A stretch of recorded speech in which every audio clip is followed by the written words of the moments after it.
Hey everybody, Movie Reviewer Next Door here, and I'm back with another review, and it is Halloween tonight.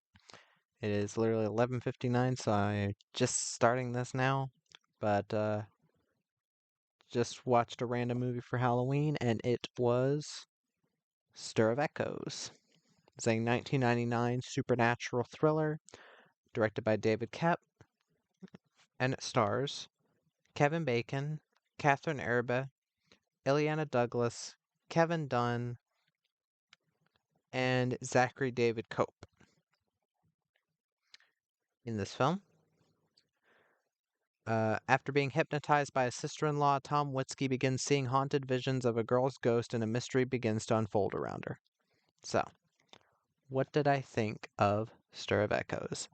Well, I went into this knowing that multiple people that I like and that I um, usually tend to go to for different movie opinions uh, recommended it, and I am very glad that I saw it, honestly. Um, I think it is a pretty damn good movie. It's a very, I mean, you can call it a horror movie. It is, because a lot of horror movies nowadays just plain suck. I mean, I just watched the Five Nights at Freddy's movie and I fucking hated it. Um, but the shows that there are, you can still have an original enough idea, even if it has similar plot lines to other films, because every movie, there's no such thing as an original movie. Literally everything nowadays has been done. Everything. Even the indie films. I'm not shitting on the indie films. I'm saying it's literally impossible to be fully original and not use cliches. Unless you're going to make the most unmarketable piece of shit ever, which, uh, when you're only making a film for yourself and not for entertainment, which is what film is meant for. But, let me get to the cast. Stop ranting.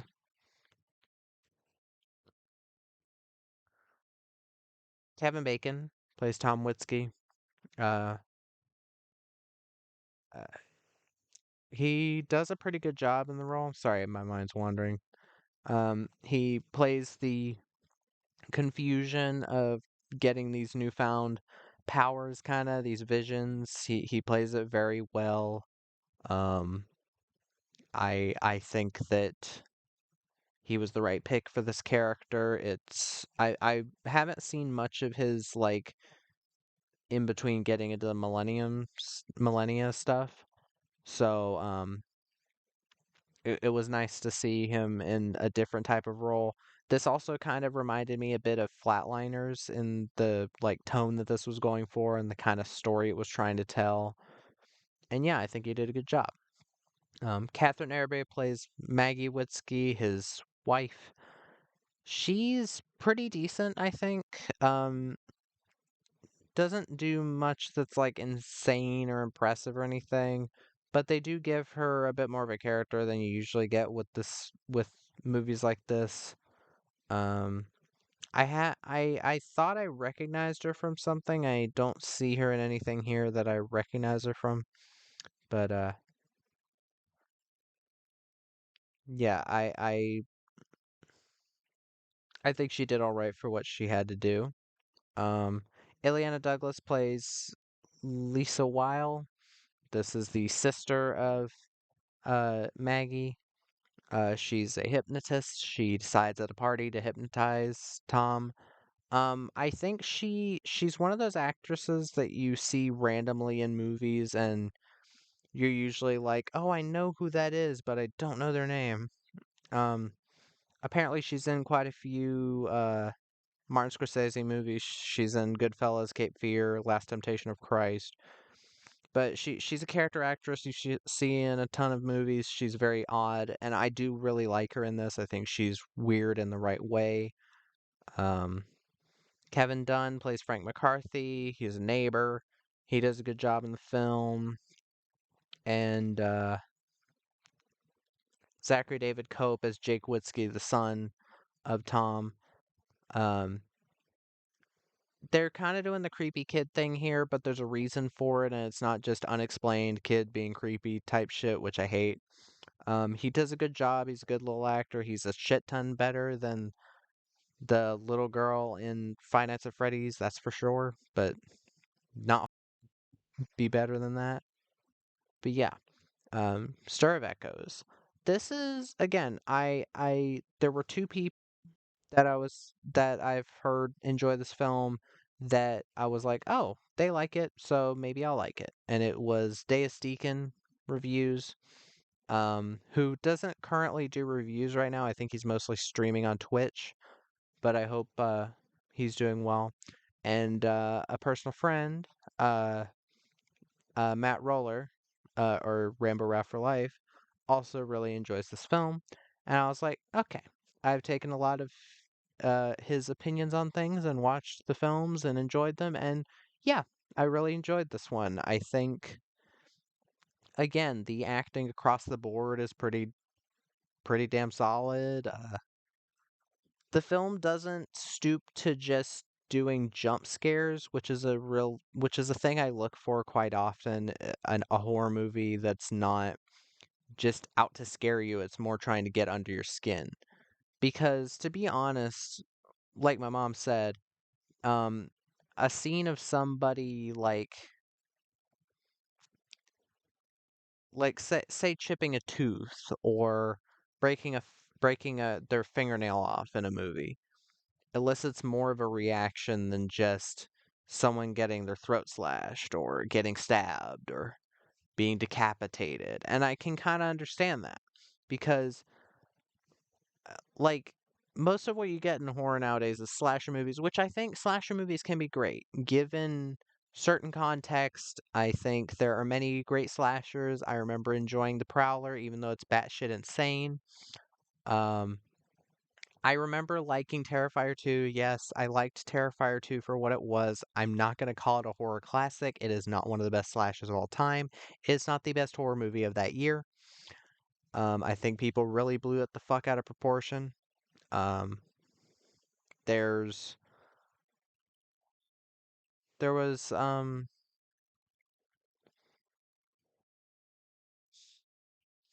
there was Tamara. I don't know if you'd call that a slasher though. It was more like supernatural horror, but I liked that film. From it said from the creators of Final Destination. I didn't know exactly what that meant, but I liked that one. Um, but like there are slashers I enjoy, especially ones that have more of a mystery aspect to them, and it's not like, oh, you know who the killer is right away. I find it more interesting when you're guessing among who is alive, who is the killer. And yeah, it's a very interesting it's a very interesting thing in that type of movie, but usually slashers aren't that scary. Mostly what you're going into those for is either the mystery, the interesting characters, or the gore. And some of them don't even have the gore because the MPAA is a bunch of dickheads. And then a lot of other movies you have nowadays, which are horror movies, are like PG-13 or even R-rated jump scare fests, like the Insidious films, the Conjuring films, which I think are some of the lowest of the low in horror nowadays. And they just get so overrated, and it's just really annoying that those are the types of movies that get put so high. But again, this is film. I know it's not like a new film, but 1999, back when studios cared about making good movies, and making interesting ideas. Apparently, this film came out really close to Sixth Sense, and I'd say this is easily a better film than Sixth Sense. Um, like sometime I'll review Sixth Sense and explain my gripes with it, but it mostly has to do with the fact that the twist is what a lot of people remember, and pretty much nobody remembers anything from the film except for the twist, which is a bit of a problem with me. If the twist is the best part of your movie and nothing else is memorable, then maybe the movie isn't that good. That's always been my thing with stuff like this.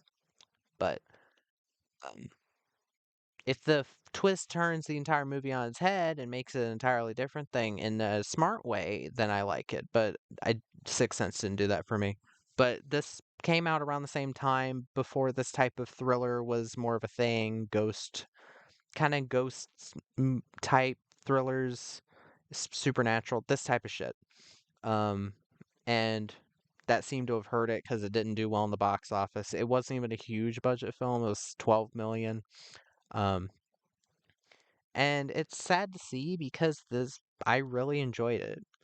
I thought it was pretty refreshing, especially given all of the supernatural thrillers that came out after that were just like, oh, jump scare after jump scare after jump scare, and jump scares can work if they're built up to, and you've created a creepy environment. But in movies like this, it's mostly just overdone and just flat out doesn't work.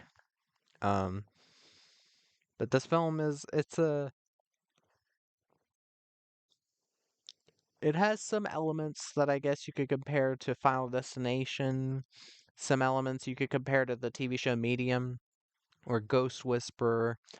It's stuff that gets done in other ways, but again, I think this film does enough of its own things in order to feel a bit more original than those, or original than it might otherwise feel. Um, but yeah, it's.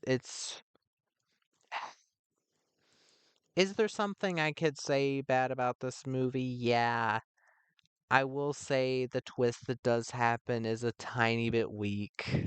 It is technically built up to, but I wish the characters that turn out to be responsible for a certain event in the film had a bit more to them, and I wish there were more people that you could possibly think did it, because it did kind of feel like an ass pull kind of at the end. It made sense. I'm not saying it came 100% out of left field, but it's one of those twists where I feel like some scenes, it feels like some scenes were cut. I did watch the deleted scenes on the Blu-ray, but they didn't really have anything of that nature. But I guess a couple scenes like building up those characters, building up the other characters that we only see like once would have helped. Um, but yeah, other than that, this is a pretty decent recommend. I think if you're into kind of more, if you're into stylish, this is a stylishly directed movie, not no, not insane style that it overwhelms the substance, but I think it's a very stylish, a very well made, well acted, and well executed example of supernatural horror. So yeah, bit of a shorter review than usual, but it's kind of hard to talk about it without spoiling it. So just go and watch it. It's on Tubi. It's on a lot of other things for free, and hope you enjoy. So that was my review of Stir of Echoes. If you enjoyed the review, let me know down in the comments. If you've seen the film, let me know. If you've got recommendations of what I should watch next, there. And Move Review Next Door, out.